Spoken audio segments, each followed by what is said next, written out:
क्रांतीसूर्य महात्मा ज्योतिराव फुले आणि विश्वरत्न महामानव डॉक्टर बाबासाहेब आंबेडकर यांच्या जयंतीनिमित्त फुलंब्री शहरातील मिरवणूक मार्गावरील आणि मुख्य रस्त्यावरील खड्डे तात्काळ बुजवण्यात यावे अशी मागणी रिपाई डीचा तालुका अध्यक्ष अजय गंगावणे यांनी नगरपंचायतचे मुख्याधिकारी ज्ञानेश्वर ठोंबरे यांच्याकडे निवेदनाद्वारे केली आहे।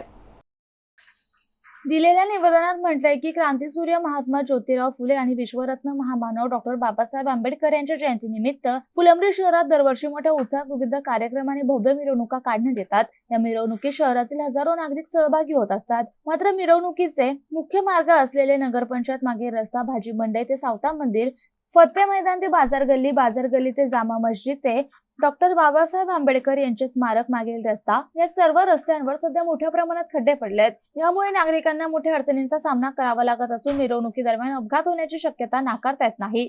महापुरुषांच्या जयंतीनिमित्त शहरात येणाऱ्या नागरिकांवर याचा नकारात्मक परिणाम होऊ नये तसे शहराची प्रतिमा चांगली राहावी यासाठी सर्व रस्त्यांवरील खड्डे तात्काळ बुजवून रस्ते सुस्थितीत करण्यात यावे अशी मागणी निवेदनाद्वारे करण्यात आली आहे। या प्रसंगी रिपाई डी तालुका अध्यक्ष अजय गंगावणे, वसीम पटेल, किरण गंगावणे, संदीप मोरे, विशाल गंगावणे, विनोद कसारे, आकाश गंगावणे आदींची उपस्थिती होती। Mahavir Jaiswal, MCN news, Phulambri.